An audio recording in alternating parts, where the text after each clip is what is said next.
Kita jumpa kembali di dalam sesi video tutorial di Simple Channel. Pada kesempatan kali ini kita akan melanjutkan segmen pojok YouTuber.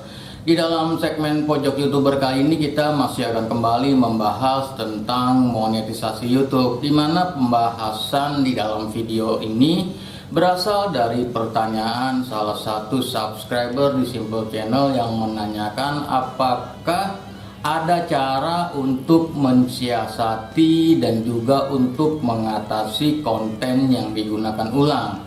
Jika ada, bagaimana cara mengatasi dan juga mensiasati konten yang digunakan ulang tersebut? Bagi Anda yang sedang mencari jawaban terhadap topik yang sama, Anda bisa menyimak jawabannya di dalam materi pembahasan berikut ini. Agar tidak gagal paham, sebaiknya Anda menonton video dari awal sampai selesai agar Anda bisa melakukan monetisasi dengan sukses, cepat, dan terarah. Langsung saja kita simak materi pembahasannya. Seperti biasa, bagi Anda yang belum subscribe, silakan Anda subscribe dulu ke dalam Simple Channel, tekan tombol merah yang ada di bawah video ini, dan kemudian setelah Anda subscribe, jangan lupa juga untuk mengaktifkan tanda loncengnya. Bagi yang sudah subscribe, mari kita lanjut ke dalam materi pembahasannya.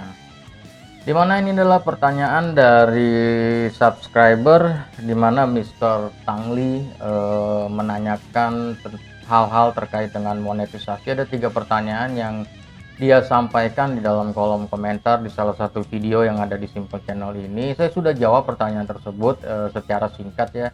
Ini pertanyaannya 2 bulan lalu, dan namun dalam kurun waktu 2 bulan belakangan ini ada pertanyaan-pertanyaan lain yang terkait dengan pertanyaan yang sama yang diajukan oleh Mr. Tangli ini. Karenanya saya membuat video ini agar bisa dijadikan arsip dan bisa diakses oleh siapa saja yang mencari jawaban atas pertanyaan-pertanyaan yang senada dengan Mr. Tangli.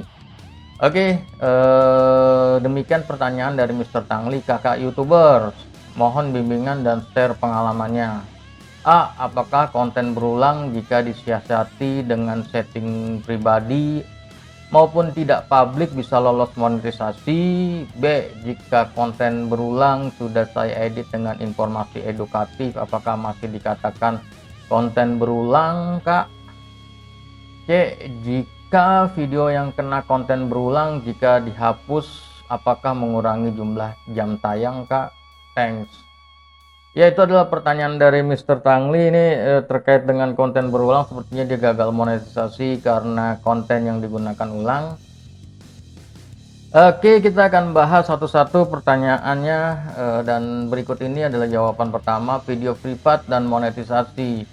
Dimana bagi Anda yang belum tahu, aturan monetisasi YouTube yang baru ini hanya menghitung jam tayang video publik. Jadi kan Anda sudah tahu kan ya, kalau syarat monetisasi itu adalah 4000 jam tayang, dan 4000 jam tayang itu dihitung dari video publik atau video yang sudah dipublish gitu ya. Dan kalau video di privat ya, ketika video sudah dipublish, sudah mendapatkan jam tayang di privat, maka hal tersebut akan mengurangi jam tayang dari video tersebut. Misalkan video A mendapatkan 500 jam tayang, misalkan yang 500 jam tayang gitu, sudah dapat 500 jam tayang, dan kemudian channel udah 4000 jam tayang. Dari video A ada 500 jam tayang, ini contoh saja. Kemudian video A itu di privat karena dicurigai ini adalah video hasil re-upload dan bermasalah, video yang membuat channel terkena konten yang digunakan ulang. Dan kemudian maka serta-merta dalam kurun waktu 2 kali 24 jam ke depan, ke depan, maka total jam tayang channel yang sebelumnya 4000 jam tayang akan dikurang 500, karena video A kan di privat, video A dapat 500 jam tayang, maka video total jam tayang itu dikurangi 500, jadi tinggal 3500. Kira-kira kurang lebih seperti itu penghitungannya. Tinggal berapa banyak video yang Anda yang Anda privat, maka sejumlah itulah jam tayangnya akan berkurang. Namun hal lain adalah kalau misalkan channel Anda sudah dapat banyak jam tayang gitu ya, dan ada video yang bermasalah dan Anda privat dan jam tayangnya tidak hilang, artinya tetap dapat 4.000 jam tayang, tidak apa, masih mendapat bisa melakukan monetisasi. Nah, ini permasalahannya ada ketika ditinjau ya, ketika ditinjau oleh tim YouTube. Nah, tim YouTube ini akan meninjau video yang publik, video yang privat. Nah, saya sudah bahas itu panjang lebar, ada di video di playlist ya, ketika apa yang dilakukan oleh tim YouTube ketika melakukan peninjauan monetisasi, ada videonya. Anda cari aja di playlist, saya sudah buat itu ya, di playlist pojok YouTuber, pembahasannya panjang lebar ada, silakan Anda lihat itu biar Anda bisa mengerti apa yang dilakukan oleh tim YouTube ketika menilai sebuah video. Salah satunya adalah video privat. Nah, video privat ini akan dinilai dan kemudian kalau view-nya banyak, jam tayangnya gede, akan menimbulkan kecurigaan, kenapa nih video kok di privat, nggak di publik gitu loh. Jadi mereka curiga dan kemudian dilihat, oh ini mah video re-upload, video orang, video bermasalah, maka udah pasti channelnya ditolak untuk monetisasi. Jadi demikian sistem kerja YouTube dan inilah dampak video privat terhadap monetisasi. Semoga bisa menjawab pertanyaan tersebut. Kemudian kalau misalkan video yang bermasalah udah diedit, kemudian diupload lagi, apakah bisa lolos monetisasi? Ya, itu semua tergantung dari materi video.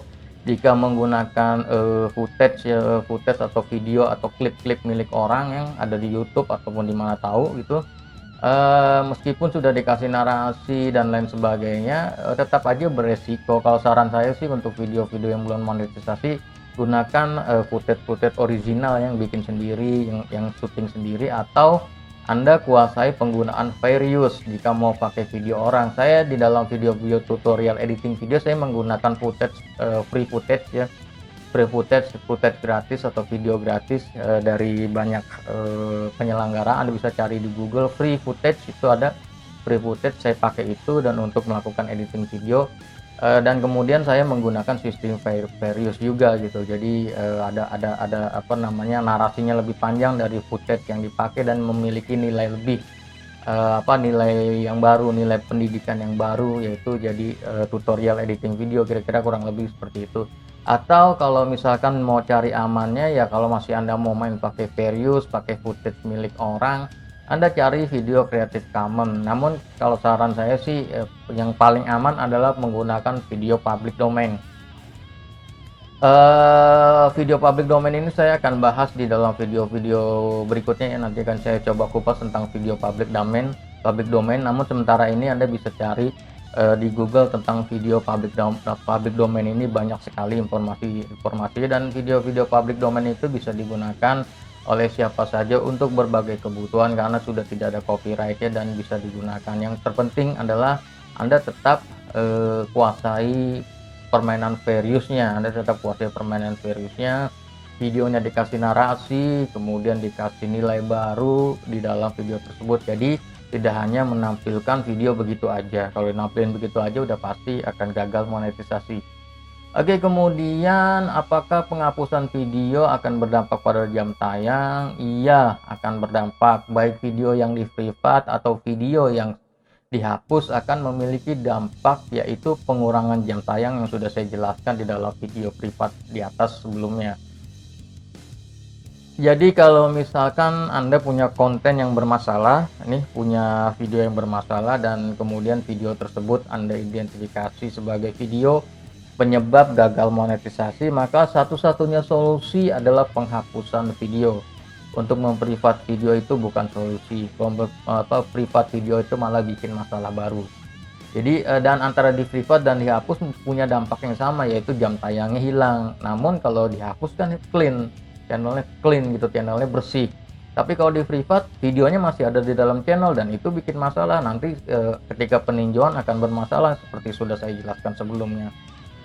Oke, kira-kira demikian penjelasan dari saya. Semoga bisa memberikan kejelasan bagi mereka yang sedang membutuhkan jawaban-jawaban seperti itu, dan semoga proses monetisasi Anda bisa berhasil dan lancar. Lagi-lagi kuncinya agar monetisasi itu tidak ngulang-ngulang ya, tidak ngulang-ngulang dan Anda tidak capek sendiri, maka ikuti segala aturan monetisasi YouTube, buat konten yang sesuai dengan monetisasi YouTube. Jadi jangan macam-macam, jangan neko-neko, kuasai dulu segala aturan main YouTube dan baru bikin video yang sesuai dengan aturan main tersebut agar Anda tidak mengulang-ulang, karena kalau ngulang-ulang capek juga, ngabisin tenaga, ngabisin kuota, ngabisin energi dan sebagainya. Oke, demikian, terima kasih buat yang sudah subscribe. Kalau yang belum subscribe silahkan subscribe, tekan tombol merah di bawah video ini, dan kemudian jangan lupa juga untuk mengaktifkan tanda loncengnya bagi yang sudah subscribe. Kita akan jumpa kembali dalam video-video tutorial berikutnya. Peace.